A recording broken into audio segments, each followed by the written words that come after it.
What if your quiet neighbor was dismembering bodies just feet away from your door? In today's true story, we'll uncover how Jeffrey Dahmer fooled an entire city, how he turned a regular apartment into a killing ground, and why no one noticed until it was far too late. Sometimes horror doesn't announce itself with screams or shadows. It sits quietly behind a closed door, tucked into an ordinary apartment, camouflaged beneath politeness and everyday smiles. The story of Jeffrey Dahmer is not just about murder. It's about the darkness that exists in plain sight, unnoticed, unchecked, and unfathomably violent.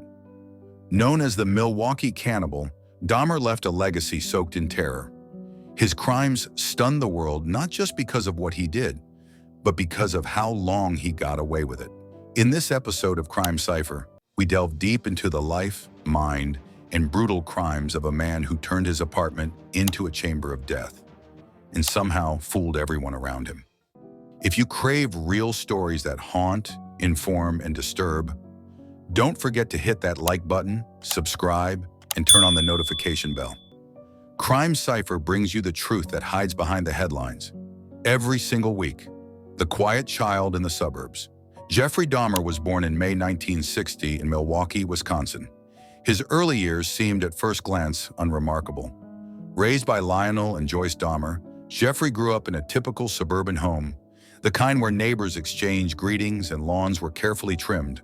But beneath that surface, his world was beginning to fracture. His parents' marriage grew turbulent, marked by fights, instability, and emotional distance. As a child, Jeffrey became increasingly withdrawn.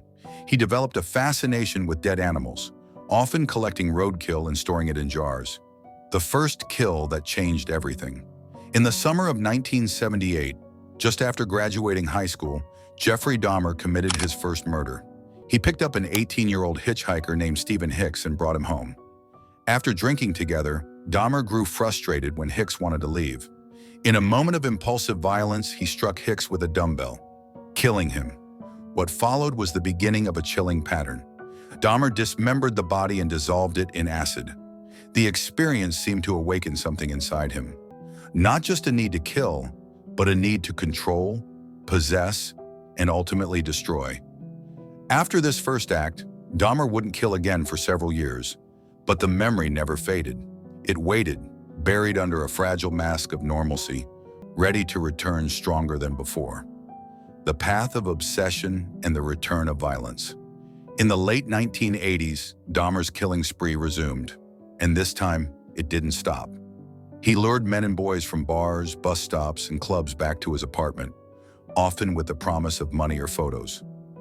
Once there, they were drugged, strangled, and mutilated. Between 1987 and 1991, he murdered 16 more victims, many of them vulnerable and often ignored by society. His methods grew darker.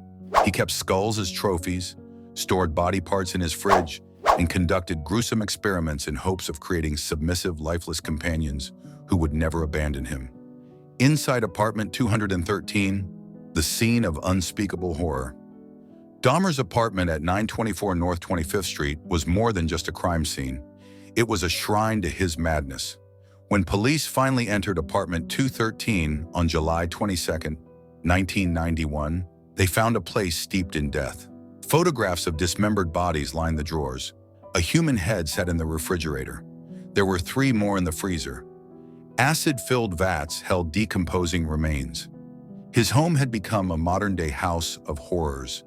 And yet this nightmare existed in a quiet apartment complex, right next to unsuspecting neighbors who had no idea what horrors were unfolding just feet away from their doors. Are you still watching? What would you do if your neighbor's freezer hid a secret this chilling? Comment below. We read every theory, question, and insight, because in cases like these, your voice matters. The police missed the warning signs. One of the most shocking aspects of the Dahmer case is how many times he slipped through the cracks. In May 1991, a 14-year-old boy named Konerak Sinthasomphone escaped Dahmer's apartment. He was bleeding, drugged, and clearly in distress. Neighbors called the police. But when officers arrived, Dahmer calmly explained that it was a lover's quarrel. The officers accepted his story and returned the boy, a minor, to his killer. Just hours later, Konerak was dead. This wasn't the only missed opportunity. Over the years, Dahmer had multiple run-ins with law enforcement. Each time he walked away, the system failed, repeatedly, and innocent lives were lost as a result. The trial and the haunting confessions. Dahmer was finally arrested and charged with 17 murders. In court, he didn't try to run or hide. He confessed, often in chilling, emotionless detail.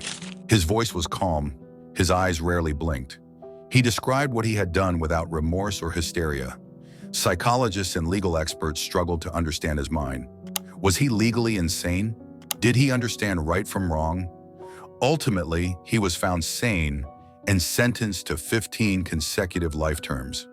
He was placed in a maximum security prison in Wisconsin, but even behind bars, the terror he caused lingered. Families of the victims were left without closure, haunted not just by loss, but by the unimaginable brutality their loved ones endured. A life ended in prison, but the fear remains. On November 28, 1994, Jeffrey Dahmer was beaten to death by a fellow inmate inside Columbia Correctional Institution. He died the way many felt he deserved, violently without ceremony. But his death did not bring an end to the pain. For the victims' families, the damage was irreversible. For the public, the fascination remained. Dahmer became the subject of documentaries, books, and films. His name became synonymous with pure evil. But for those who lived through the nightmare, especially the families of the dead, the media attention felt like a second punishment. The story was over, but the horror never really ended. The rise of true crime and the legacy of Dahmer. The modern obsession with true crime has given Dahmer an eerie kind of immortality. Shows like the 2022 Netflix series, Monster: The Jeffrey Dahmer Story, brought the case to new audiences. But with that attention came controversy. Many questioned whether such content serves to inform or exploit. Still, the fascination endures. Dahmer's case has become a symbol of the worst humanity has to offer. Echoes of the forgotten. Behind every headline about Jeffrey Dahmer was a name lost in the noise, a face that never made it past the shadow of the killer. Many of Dahmer's victims were young men of color, marginalized by society, and often living on the fringes. Their disappearances were rarely front-page news. This selective silence didn't just allow Dahmer to keep killing, it highlighted a much darker truth about how certain lives are treated as disposable. These were sons, brothers, and friends, some still in school, others just beginning their adult lives. In death, they became part of Dahmer's grotesque collection, but they were not just victims. They were people with dreams and stories of their own. Jeffrey Dahmer's story is not one the world will ever forget. His crimes weren't committed in shadows. They happened in neighborhoods, in apartments, in full view of a society that wasn't watching closely enough. His legacy isn't just one of murder, it's one of failure, of missed chances, and of a darkness that too many were too late to see. Thank you for watching this episode of Crime Cipher. If this story shocked you, angered you, or moved you, let us know in the comments. Subscribe now for deep dives into the most disturbing cases, forgotten victims, and killers who hid in plain sight. Share this video to keep their memories alive, because silence is how monsters survive.